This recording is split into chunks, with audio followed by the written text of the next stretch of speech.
Hey, what's up, y'all? Back with probably the prettiest Air Max 90 I've seen, and it's called the One of One.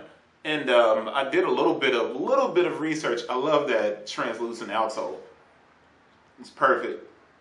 A little bit of research on the One of One. I have to do a close-up because I need you to see the toe box is not mesh. It's perforated leather, very small pinholes in the leather. And then there's tumbled leather. And then the mud guard, this part right here that looks pink, can stay pink, or you can take nail polish remover and it will reveal a hyper crimson mud guard. So it's called the One of One or the do-it-yourself Air Max 90. Whatever it's called, it's simply a beautiful shoe. Air Max 90 white hydrogen blue is the color. The style code CW5569-100. The SRP has been bumped up. It's $10 more than the $120 on a traditional Air Max 90 recraft. I'm pulling the other shoe out because I want to make sure it doesn't have a hang tag. And it does not have a hang tag on it.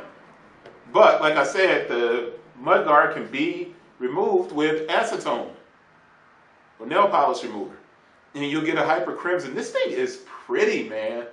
From the shoestrings down to the translucent outsole, it's just a very pretty shoe. Size 12, the UPC. I'm pretty sure this will be bootleg too.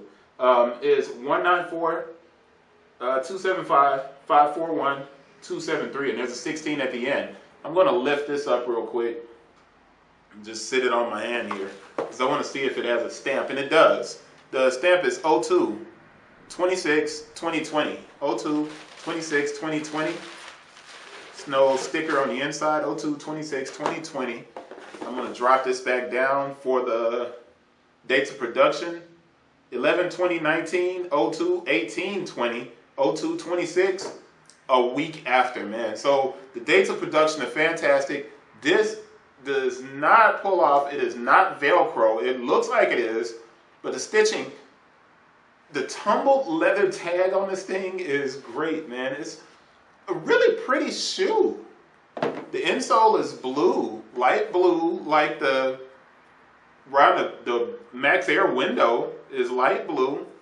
And then you have these light blue hits here, and then at the heel it's light blue. Let me do a close-up on this and wrap it up so I can get to the next couple of shoes, but do it yourself. I mean, I wouldn't touch this mud guard. That pink.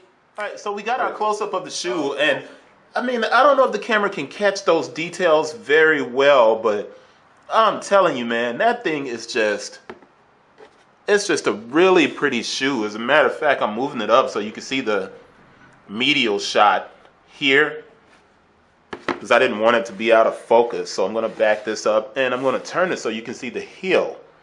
But you can rub off the mud guard with fingernail polish. And what I wanted you to see, I want to make sure I keep that in focus. And it's not getting clear enough for me, so probably not for you either. But man, that toe box on this thing with the little perforated leather is perfect. And then the shoestrings with those little blue hits. Just a gorgeous little shoe, man. Nike produces so many shoes that, you know, they just kind of flood you with shoes. But that's it. I'm going to end this one with that shot, and I'll see you guys on the next one. DIY. One of one.